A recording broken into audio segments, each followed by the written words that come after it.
А сега идва най-интересната част – истинските обрати в нашата битка за желязно здраве. Знаете ли, че обикновеният лимонов сок, добавен към спанак, може да увеличи усвояването на желязо от него 2 до 3 пъти?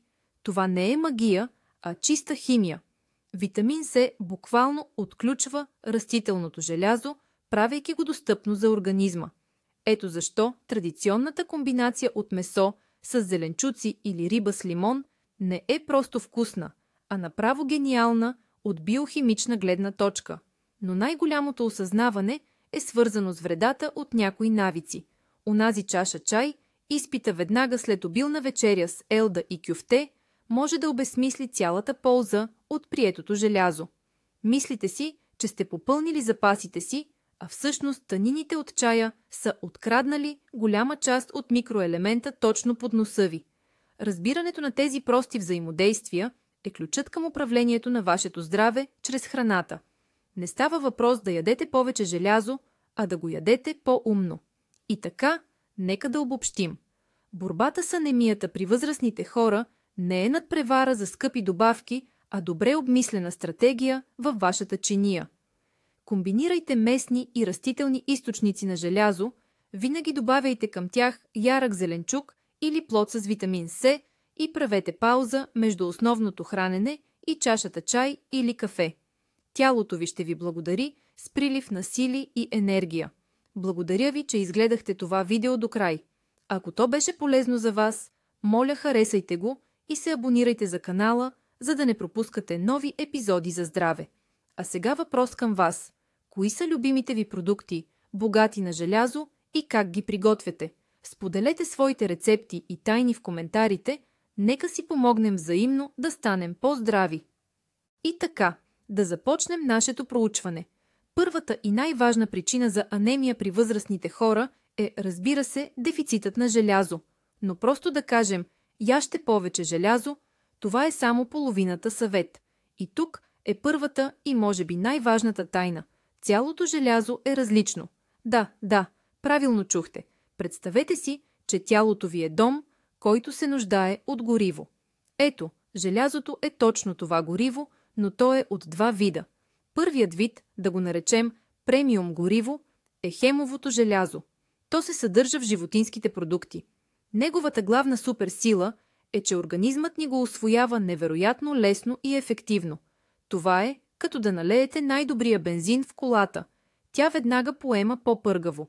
Вторият вид е нехемовото желязо.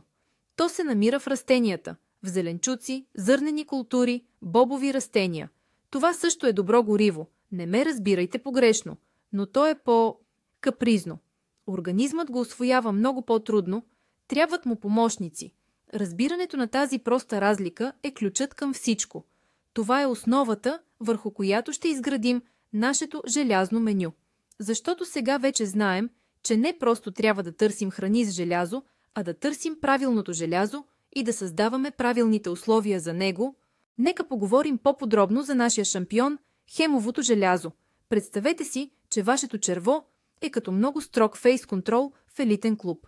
И така, хемовото желязо е гост със специален VIP пропуск. Не му се налага да стои на опашка, не му трябват допълнителни документи. Той просто показва своя пропуск и влиза вътре.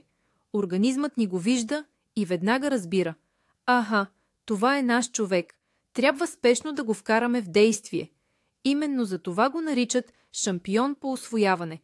Организмът може да усвои до 25-30% от това желязо от храната. Това е изключително висок процент. За сравнение, с неговия растителен брат цифрите са съвсем различни, но за това ще говорим малко по-късно. Къде да търсим този VIP гост? Както вече споменахме, то се съдържа изключително в продукти от животински произход. Това са червено месо, птици, риба и, разбира се, субпродукти, като например черен дроб. Всеки от тези продукти е истинска златна мина за хемово желязо. Запомнете това просто правило. Ако даден продукт някога е тичал, плувал или летял, в него най-вероятно има ценно хемово желязо. Добре, нека отворим нашата кулинарна карта на съкровищата. И първата ни спирка по нея е, безспорно, червеното месо. Да, старото добро говеждо или по-крехкото телешко. Това не е просто храна. Това са истински железни съкровищници. Помислете си така. Във всяко влакно на червеното месо се съдържа именно онова хем желязо, което организмът ви толкова много очаква. Знам, че мнозина смятат червеното месо за тежка храна, особено в напреднала възраст. Но тук подходът е важен. Не става дума за огромни мазни стекове. Изобщо не. Говорим за малка порция варено говеждо, например, колкото те сте карти, или за няколко крехки кюфтенца в лека супа. Дори и това ще е достатъчно, за да даде мощен тласък на организма. Именно от червеното месо желязото се усвоява най-предсказуемо и ефективно. Това е, така да се каже, нашата тежка артилерия в борбата с анемията. Ето защо, ако няма противопоказания от лекар, включването в менюто на малко количество качествено червено месо 2-3 пъти седмично е една от най-ефективните стратегии за повишаване на хемоглобина. А сега нека поговорим за абсолютния рекордьор, за истинския супергерой в света на храните, богати на желязо, а това е говеждият черен дроб. Ако червеното месо е златна мина, то черният дроб е нейният основен сейф, препълнен догоре с златни кюлчета. Наистина, цифрите са повече от впечатляващи. Само една малка порция говежди черен дроб, около 100 грама, може да осигури не просто дневната, а понякога дори двойната необходима доза желязо за възрастен човек. Това е толкова мощен източник, че може да се счита за естествено лекарство. Разбира се, черният дроб е специфичен продукт и не всеки го харесва, но към него може да се намери подход. Например, пригответе нежен пастет, който лесно се маже на филийка пълнозърнест хляб. Или направете малки дробчета кюфтенца с моркови и лук. В този вид вкусът му става по-мек и приятен. Важен момент. Поради толкова високата концентрация на полезни вещества, не е нужно и дори не се препоръчва да се яде черен дроб всеки ден, но да го включвате в менюто си веднъж, максимум 2 пъти седмично. Това ще бъде изключително мощна подкрепа за организма ви и истински удар срещу анемията. Не подценявайте и птичето месо. То също има важен принос към вашата диета, богата на желязо. Но тук има една малка тънкост. Запомнете едно просто правило. Колкото по-тъмно е месото на птицата, толкова повече желязо съдържа то. Бялото и крехко пилешко филе, толкова обичано от привържениците на диетичното хранене, съдържа желязо, но в доста скромни количества. Но ако погледнем бутчетата, особено при пилешко или поешко месо, картината е съвсем различна. Това месо е по-тъмно и съдържанието на хемово желязо в него е значително по-високо. Така че, следващия път, когато приготвяте птиче месо, спомнете си за това. Възможно е да си струва да приготвите не варено филе, а да изпечете няколко апетитни пилешки бутчета. Или да задушите поешки бутчета с зеленчуци. Това не само ще разнообрази трапезата ви, но и ще донесе много повече ползи в борбата с анемията. Това е отличен начин да си набавите ценна доза хемово желязо, ако, например, не обичате много червено месо или черен дроб. Птичето месо е по-лека, но все още много ефективна алтернатива. С животинския свят приключихме. А какво пък ни предлага светът на растенията? Тук нехемовото желязо е главният герой. Нека се върнем към аналогията ни с фейс-контрола в клуба. Ако хемовото желязо беше VIP гост, то нехемовото е обикновен посетител. Трябва да чака на опашка, да показва документи и изобщо не е сигурно, че ще го пуснат. Доста по-слабо усвоява организмът това желязо, едва от 2 до 10%. Червата ни го поглеждат и сякаш се чудят, наистина ли ни трябва, а може би не си струва. Но това съвсем не означава, че растителните източници на желязо са безполезни. В никакъв случай. Ключовото им предимство е, че са много и леснодостъпни. Можем и трябва да ги консумираме много и често. Те създават така наречения железен фон в нашия организъм. И малко по-късно ще ви разкрия главната тайна. Как да превърнем този скромен посетител в истински VIP гост, как да му помогнем да премине всеки фейс-контрол. А за сега нека да видим къде да търсим този капризен, но изключително важен персонаж, а на първо място в нашия списък с растителни шампиони са бобовите култури. Те са истинска съкровищница от полезни вещества, включително и желязо. Леща, особено червената или зелената, обикновен боб, грах, наход, от който се прави хумус. Всички те са наши верни съюзници. Представете си една чиния гъста, ароматна лещена супа. Това не е просто обяд, а цяла доза здраве. Хубавото на бобовите е, че са много засищащи и хранителни. Те съдържат много протеини и фибри, което е важно за доброто храносмилане, особено в напреднала възраст. Можете да ги добавяте в супи, да правите гарнитури от тях, да приготвяте салати. Например, салата с сварен боб, зелени и зехтин. Или да си направите пюре от нахут. Възможностите са безброй. Основното правило при работата с бобовите е, че трябва да ги подготвите правилно. Повечето от тях, с изключение на лещата, изискват предварително накисване за няколко часа, а най-добре за една нощ. Това не само ускорява варенето, но и помага на организма ни по-добре да усвои всички полезни вещества, включително и така важното нехемово желязо. Така че не се ленете, накисвайте бобовите и те ще ви се отплатят стократно. А сега за нашата следваща героиня, кралицата на зърнените храни, позната на всеки от детството. И разбира се, говорим за елдата. За много от нас елдената каша е вкусът на дома, на топлината и грижата. Но освен тези приятни асоциации, елдата е и изключително мощен източник на растително желязо. За разлика от много други зърнени храни, елдата съдържа наистина значително количество от него.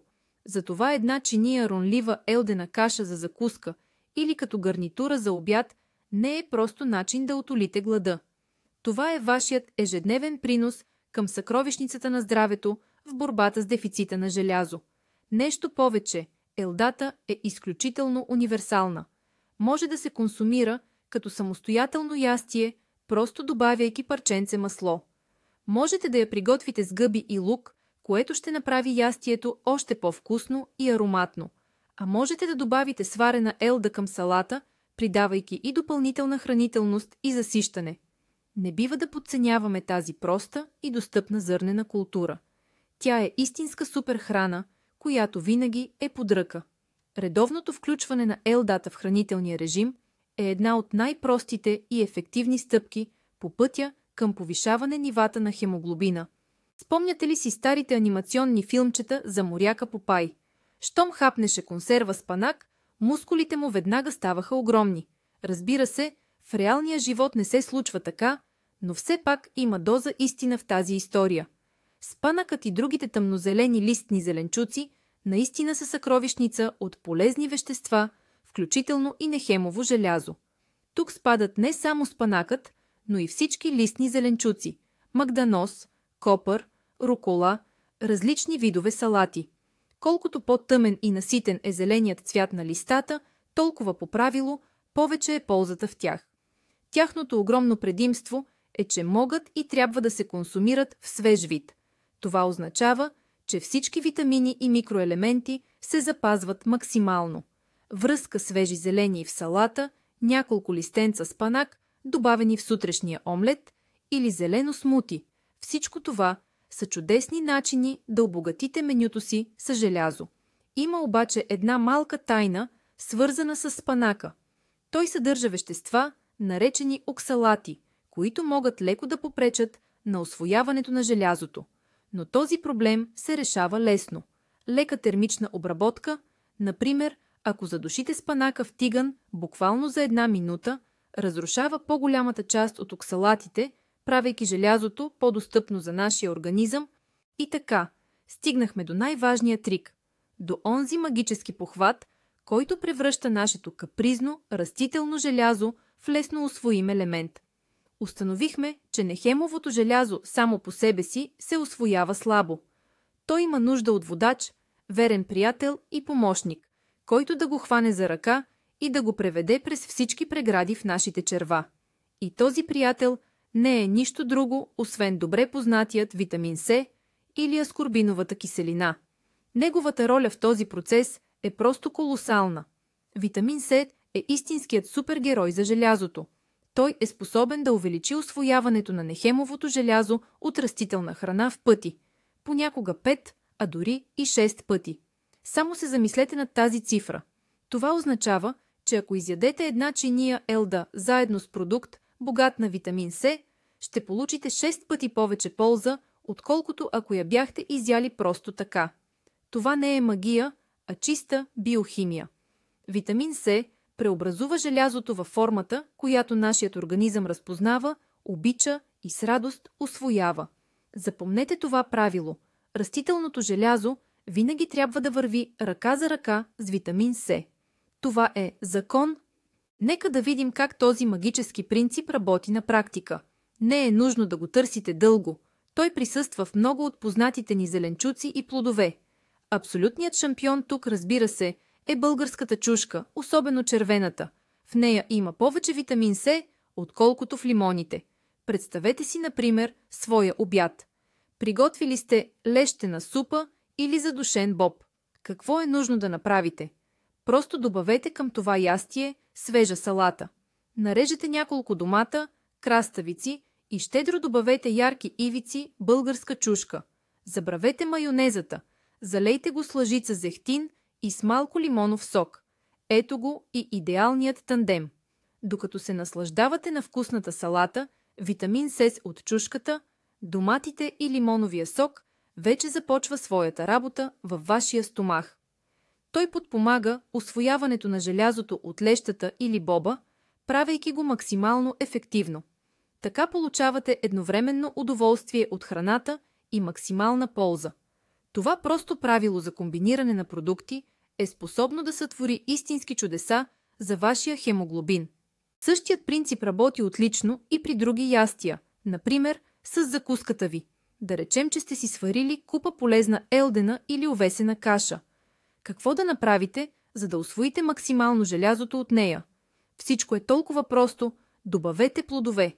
Една шепа пресни или дори замразени боровинки, малини, касис или ягоди не само ще направят кашата ви по-вкусна и апетитна, но и ще я обогатят с ударна доза витамин С. Киви, нарязано на резени, или няколко парченца портокал също биха се вписали чудесно. Или да речем, сте решили да похапнете шепа ядки или сушени плодове, например кайсии, които също съдържат желязо. С какво да ги комбинирате? В никакъв случай с чай, а с чаша прясно изцеден портокалов сок или с отвара от шипки. Шипката е истинска витаминна бомба и ще бъде идеален спътник за всеки растителен източник на желязо. Запомнете, тези комбинации не са просто въпрос на вкус. Това е добре обмислен биохимичен съюз, който работи за вашето здраве. Просто, вкусно и невероятно ефективно. Това е един от случаите, когато малка промяна в навиците дава огромен резултат. Както във всяка добра история, където има герои, има и злодеи. В нашия случай, злодеите са продукти и вещества, които активно пречат на усвояването на желязото. Те действат като хитри крадци, които свързват желязото още в червата ви, не му позволяват да се усвои и го извеждат от организма. И ако не познаваме тези врагове, всичките ни усилия могат да отидат на празно. Дори и да консумирате най-полезните и богати на желязо храни, но ги комбинирате с тези саботьори, голяма част от ценния микроелемент просто ще премине транзит през организма ви. Ще сте убедени, че се храните правилно, но нивото на хемоглобина така и няма да се повиши. Ето защо сега ще проведем едно малко опознаване. Ще изкараме наяве главните врагове на желязото, които, за съжаление, често присъстват на нашата трапеза. Необходимо е да ги познаваме, за да изграждаме грамотно хранителния си режим и да не попадаме в техните капани. Готови ли сте? Тогава да започнем нашето разследване. И така, ето го враг номер 1. Най-коварният и най-широко разпространеният.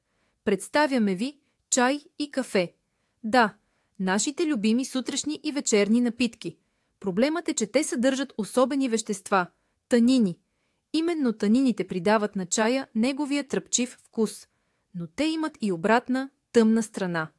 Танините имат способността да свързват молекулите на нехемово, т.е. растително, желязо в здрави комплекси, които организмът ни просто не може да усвои. Представете си, че танинът е белезници. Веднага, щом срещне желязо във вашия стомах, той веднага му слага тези белезници. И това е. Арестуваното желязо вече не може да попадне в кръвта и се изхвърля от организма. Изследванията показват, че чаша чай, изпита по време на хранене, може да намали усвояването на желязо с 60, че дори и 70%. Кафето действа малко по-меко, но ефектът е подобен. Това са просто катастрофални цифри. Изяли сте чиния изключително полезна елда, а чаша чай е откраднала повече от половината полза. Какво да правим? Нима трябва завинаги да се отказваме от любимата чаша ароматен чай или ободряващо кафе? Съвсем не. Тук работи едно просто правило, което трябва да запомните веднъж завинаги. Разделяй и владей. Основното е да не пиете чай и кафе непосредствено по време на хранене или веднага след него. Ето, хапнали сте си обилно ястие, богато на желязо, например задушен черен дроб с елда. Чудесно! А сега пауза. Дайте време на организма си. Той се нуждае от поне час, а по-добре час и половина, за да усвои спокойно всички ценни микроелементи от храната. И едва след като измине това време, можете спокойно да си приготвите чай или да си направите кафе. До този момент по-голямата част от желязото вече ще се е усвоила успешно в кръвта и танините няма да са му страшни.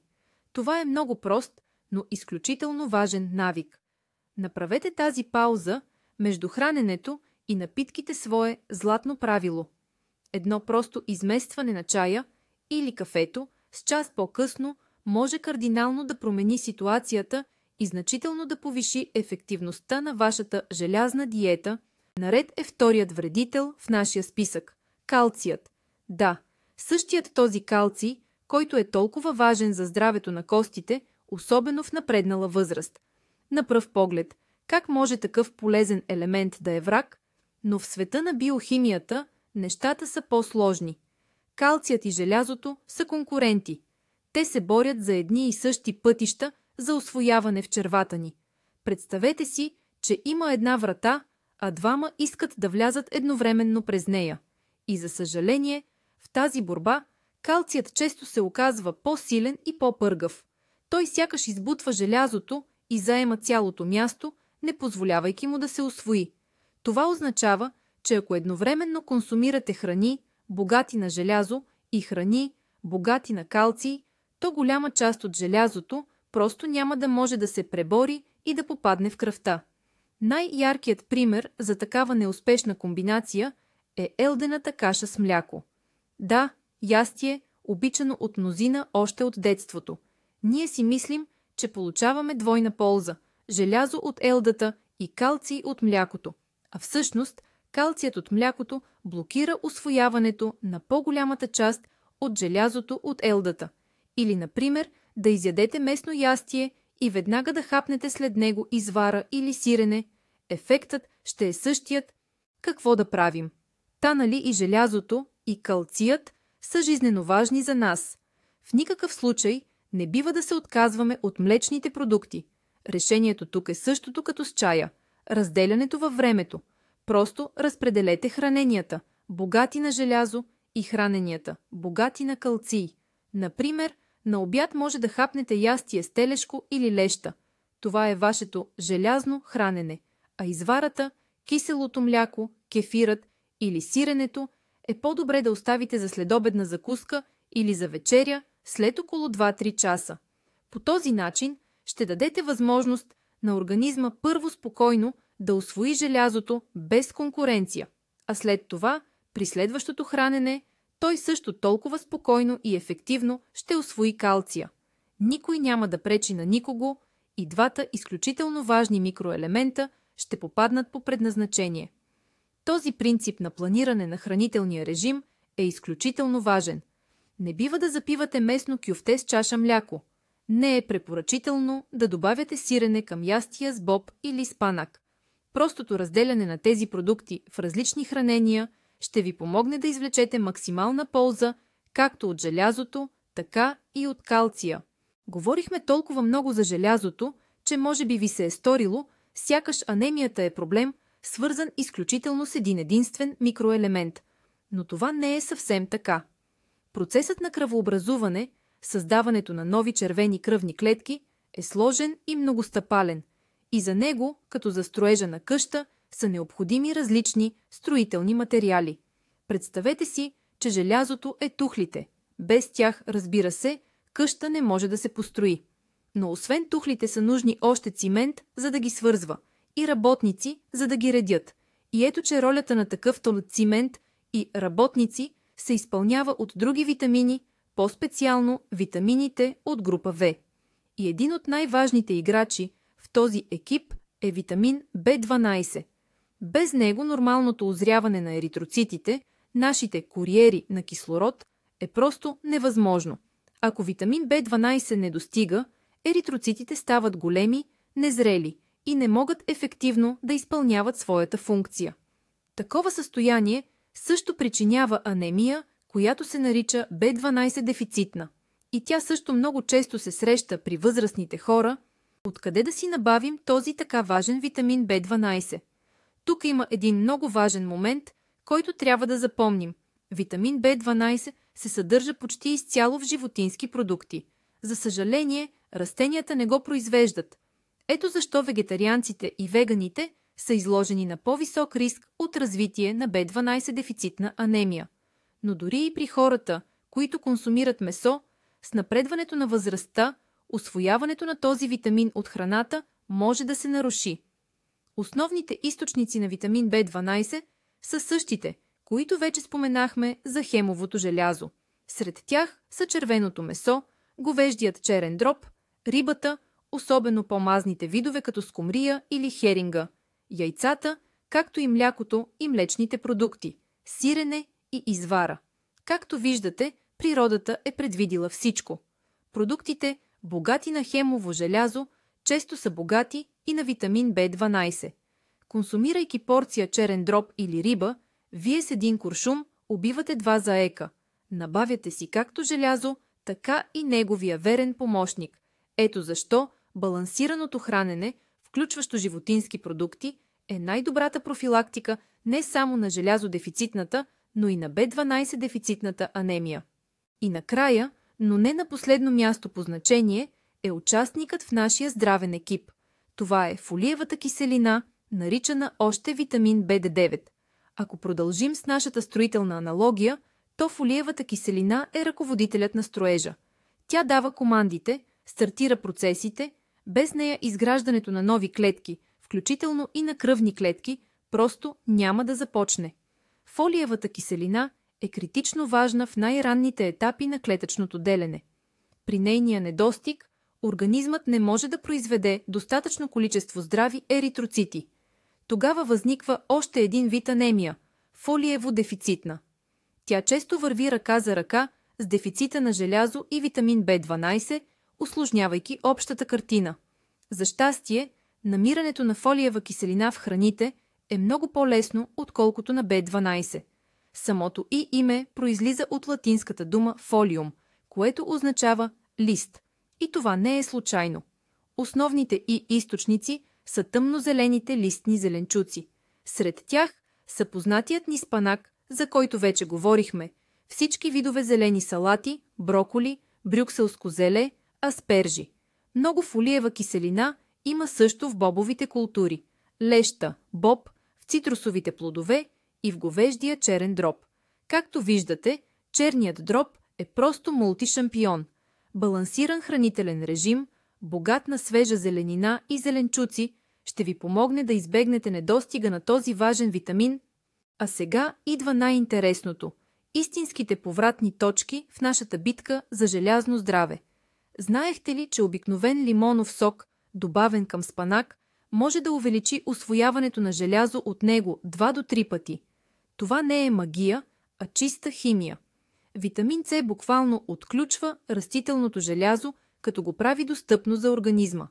Ето защо традиционното съчетание на месо с зеленчуци или риба с лимон не е просто вкусно, а гениално от биохимична гледна точка. Но най-големият преврат в мисленето е осъзнаването на вредата от някои навици. Ето онази чаша чай изпита веднага след обилния обяд с елда и кюфте, може да обезсмисли цялата полза от приетото желязо. Мислите си, че сте попълнили запасите, а всъщност танините в чая са откраднали голяма част от микроелемента точно под носа ви. Разбирането на тези прости взаимодействия е ключът към управлението на вашето здраве чрез храната. Не става дума да ядете повече желязо, а да го консумирате по-умно. И така, нека обобщим. Борбата с анемията при възрастните хора не е надпревара за скъпи добавки, а добре обмислена стратегия във вашата чиния. Съчетавайте местни и растителни източници на желязо, винаги добавяйте към тях ярък зеленчук или плод с витамин С и оставяйте пауза между основното хранене и чашата чай или кафе. Тялото ви ще ви благодари с прилив на сили и енергия. Благодарим ви, че изгледахте това видео до края. Ако ви е било полезно, моля, харесайте го и се абонирайте за канала, за да не пропускате новите ни видеа за здраве. А сега един въпрос към вас.